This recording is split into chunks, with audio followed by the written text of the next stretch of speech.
আপনি যদি কৃষক বন্ধু প্রকল্পে আবেদন করেছেন এবং কৃষক বন্ধু প্রকল্পের বেনিফিট অর্থাৎ কৃষক বন্ধু প্রকল্পে টাকা পেয়ে থাকেন, তাহলে আপনার যদি এই কাজটি না করা থাকে তাহলে আপনি কৃষক বন্ধু প্রকল্পের টাকা নাও পেতে পারেন। আপনার কৃষক বন্ধু প্রকল্পে যদি আপনার আধার নাম্বার যোগ না থাকে তাহলে আপনি কৃষক বন্ধু প্রকল্পের টাকা নাও পেতে পারেন। এবং সেটি যোগ আছে কিনা কিভাবে চেক করবেন এবং যদি যোগ না থাকে তাহলে কিভাবে যোগ করবেন সেই বিষয়ে আমি বিস্তারিত আলোচনা করব। তাই ভিডিওটা স্কিপ না করে শেষ পর্যন্ত মনোযোগ সহকারে দেখুন। প্রথমে আপনারা কৃষক বন্ধু প্রকল্পের এই ওয়েবসাইটে চলে আসবেন। এই ওয়েবসাইটে আসার পর দেখুন এখানে লেখা আছে নথিভুক্ত কৃষকের তথ্য। এই অপশানে ক্লিক করে দেবেন। এই অপশানে ক্লিক করার পরে এখানে দেখুন সিলেক্ট অপশান আছে, আইডি কার্ড নাম্বার আছে। সিলেক্ট অপশানের মধ্যে এখানে আপনি যে কোনো একটা অপশান সিলেক্ট করে নেবেন।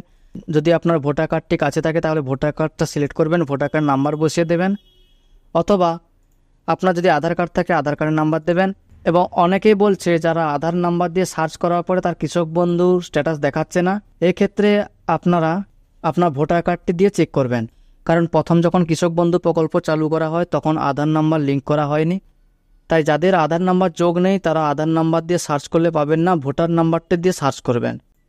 ও এছাড়াও আপনার ব্যাঙ্ক অ্যাকাউন্ট নাম্বার কিংবা কৃষক বন্ধু আইডি নাম্বার কিংবা মোবাইল নাম্বার দিয়েও চেক করতে পারেন। আমি মোবাইল নাম্বার দিয়ে চেক করে নিচ্ছি। মোবাইল নাম্বার এই অপশানটা সিলেক্ট করার পরে আমি মোবাইল নাম্বারটা বসিয়ে দিচ্ছি। মোবাইল নাম্বারটা বসিয়ে দেওয়ার পর চেক বক্সে টিক মার্ক দিয়ে দেবেন, I am not a robot. এটি টিক মার্ক দেওয়ার পর সার্চ এই অপশানে ক্লিক করবেন। সার্চ এই অপশানে ক্লিক করার পরে দেখুন এখানে দুজন ব্যক্তির নাম দেখাচ্ছে, অর্থাৎ এই মোবাইল নাম্বারটি দুজন ব্যক্তির কৃষক বন্ধুতে যোগ করা আছে। সেজন্য এই মোবাইল নাম্বারটা দিয়ে চেক করার পরে দুজনের নাম চলে এসছে। এখানে দুজনের সমস্ত কিছু দেখাচ্ছে। দেখুন এখানে কৃষক বন্ধু আইডি নাম্বার দেখাচ্ছে, ভোটার কার্ডের নাম্বার দেখাচ্ছে, আধার নাম্বার জায়গায় ফাঁকা আছে।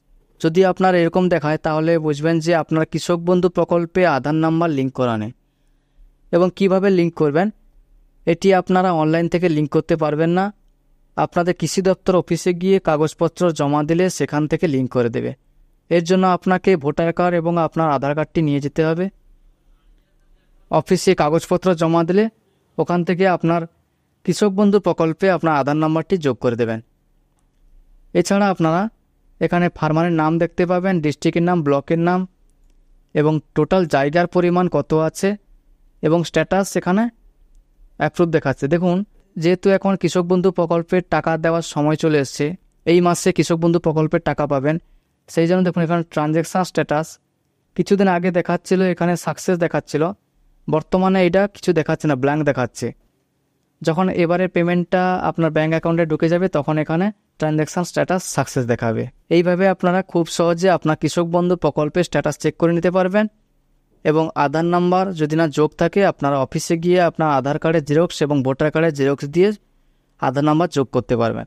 এছাড়াও আপনার অ্যাকাউন্টে টাকা ঢুকেছে কিনা সেই স্ট্যাটাসটাও চেক করে নিতে পারবেন। থ্যাংক ইউ বন্ধুরা, আজকে ভিডিওটা এই পর্যন্ত। ভিডিওটা ভালো লাগলে অবশ্যই একটি লাইক করে চ্যানেলটাকে সাবস্ক্রাইব করে দেবেন এবং পাশে থাকা বেল আইকনটি অল করে দেবেন।